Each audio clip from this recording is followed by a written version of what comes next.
శ్రీనివాస్ రెడ్డి గారు, thank you so much. And ఇప్పుడు కోన వెంకట్ గారిని మాట్లాడాల్సిందిగా కోరుకుంటున్నాం. హలో ఎవ్రీవన్, అందరూ బాగున్నారా? Thank you media. ముందుగా మా త్రిపుల్ దానయ్య గారికి, ఆయనకి బిగ్ థ్యాంక్స్. ఎందుకంటే ఆయనతో నాకున్న స్నేహం, ఆయన నాకు ధైర్యం, నాకు ఒక అండ, ఒక పెద్ద కొండ లాంటి మనిషి వెనకాల.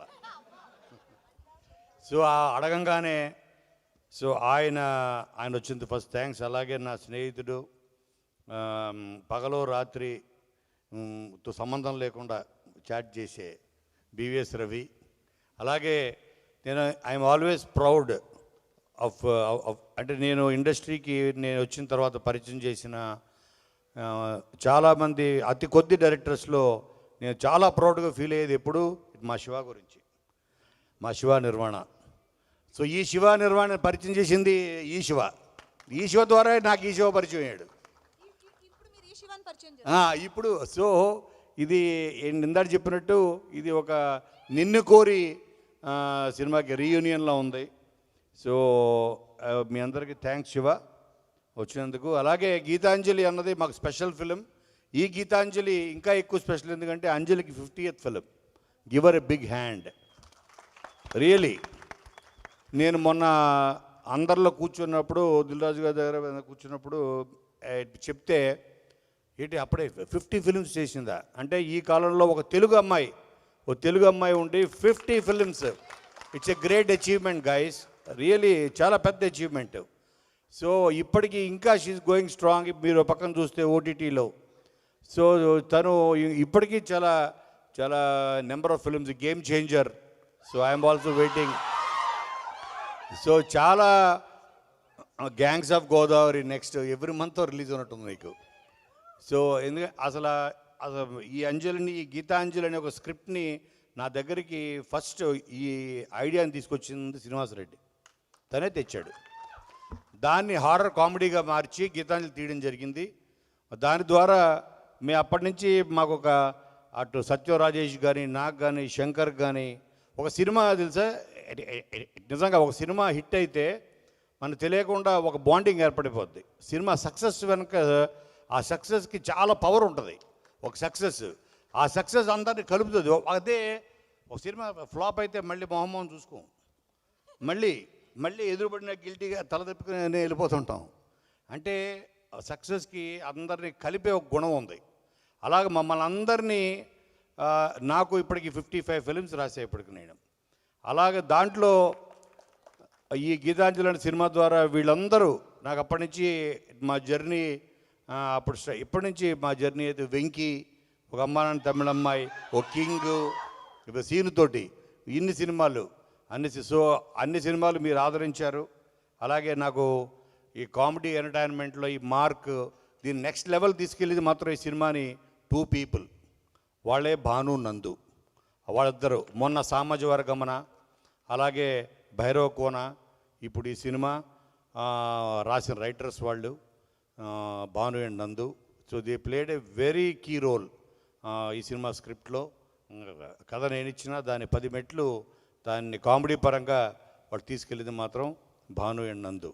అలాగే మా ప్రవీణ్ ఈ సినిమాతోటి నాకు ప్రతి సినిమాతోటి ఏదో ఒకటి ఉంటుంది ఎక్స్పీరియన్స్. ఈ సినిమా జరుగుతున్నప్పుడు అప్పుడు దాకా సినిమాలో సగం వరకు ఇండియను, మా శివతొరలపాటి, సగం అయిపోయిన తర్వాత అమెరికన్ అయిపోయాడు. ఎలా అంటే అతనికి వచ్చింది ఇంటర్వ్యూ వచ్చింది అమెరికా నుంచి, మీకు సిటిజన్షిప్ ఇంటర్వ్యూ వచ్చింది రమ్మని. అంటే తను వెళ్ళి అమెరికన్గా తిరిగి వచ్చాడు. అలాగే మా ప్రవీణ్ ఎగ్జాక్ట్గా ఏంటి సినిమా ముందు తను టోటల్గా లాస్ట్ 20 years నుంచి అమెరికాలోనే తను సెటిల్ అయ్యాడు. యాక్చువల్గా తను ఫర్ గుడ్ అతని వైఫ్ తోటి, కిడ్స్ తోటి మొత్తం ఇల్లు మొత్తం అమ్మేసుకొని ఫర్ గుడ్ ఇక్కడికి వచ్చాడు. తనని జూనియర్ తమ్మన్ అని పిలుస్తుంటాం మేము. చూడండి సేమ్ అలాగే ఉన్నాడు కదా, సేమ్ జూనియర్ తమ్మన్ మాకు. క్రికెట్ కూడా ఇప్పుడు నేర్చుకుంటున్నాడు, ఇప్పుడు వచ్చంట అదిగో కదా. సో కాబట్టి మీరు రేపు April 11 ఇందులో యాక్ట్ చేసిన అందరూ, యాదవరాజు నీకు ఎంతమంది ఫ్యాన్స్ ఉన్నారని నాకు తెలియదయ్యా. లేకపోతే శంకర్ని పక్కన పెట్టి నీకు కూర్చుండేవాడిని. సో ఇందులో యాక్ట్ చేసిన వాళ్ళందరూ, ఎస్పెషల్లీ సునీల్, మీరు ఒక వింటేజ్ సునీల్ చూస్తారు. వింటేజ్ సునీల్ అంటే కొన్ని సంవత్సరాలు అయిపోయి ఉంటుంది. ఇప్పుడు సునీల్ చాలా వైవిధ్యమైన పాత్రలు చేస్తున్నాడు. పుష్ప, అటు తమిళ్, అటు అన్ని ఫిలిమ్స్లో తను మళ్ళీ తనకి కామెడీ పరంగా ఇది ఒక కంబ్యాక్ ఫిల్మ్ అవుతుంది. అలాగే శివ తుర్లపాటికి ఇది ఒక బెస్ట్ డెబ్యూ ఫిల్మ్ అవుతుంది. తన దగ్గర చాలా కథలు ఉన్నాయి, ఆల్రెడీ దాచిపెట్టుకున్నాడు. సో దీని తర్వాత తీస్తాడు వన్ బై వన్ గ్యారంటీ కదా.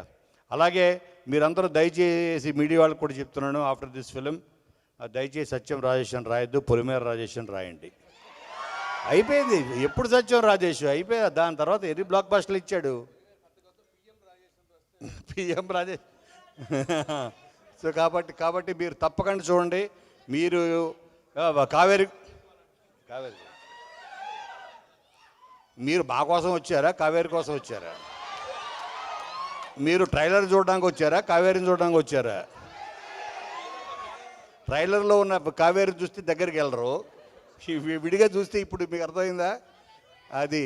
సో కాబట్టి మీరందరూ ప్లీజ్ సో రేపు ఏప్రిల్ 11 నాడు మనకి సమ్మర్లో రాబోతున్న బెస్ట్, అంటే మేము ఎంత కాన్ఫిడెంట్గా దీని మీదుగా హారర్ కామెడీస్లో mother of all horror comedies అని పెట్టాం హెడ్డింగ్.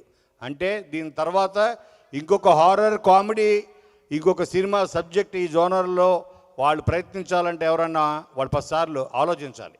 సో కాబట్టి థ్యాంక్ యూ వెరీ మచ్. ఇంకా రిలీజ్ ఈవెంట్ ఉంది, ఇంకా మాడుకుందాం. అండ్ చోట you been a big support. అసలు give a big hand guys, really. మాతో పాటు టీం అందరినీ లీడ్ చేస్తూ తను చాలా కీ రోల్ ప్లే చేశాడు. అలాగే సుజాత, సిద్ధార్థ్ మా కెమెరామ్యాన్, వీళ్ళందరి గురించి ఇంకా మాడాలి, సన్మానం చేయాలి వీళ్ళందరికీ ప్రీ రిలీజ్ ఈవెంట్లో. So thank you. April 11th మీరు తప్పకుండా చూడండి. మీరు ట్రైలర్లో చూసింది ఓన్లీ ఒక మెతుకే, రేపొద్దున మీకు ఒక dum biryani on April 11th. Thank you Kona Venkat garu, thank you so much. ఇప్పుడు వివిఎస్ రవి గారు మాట్లాడతారు.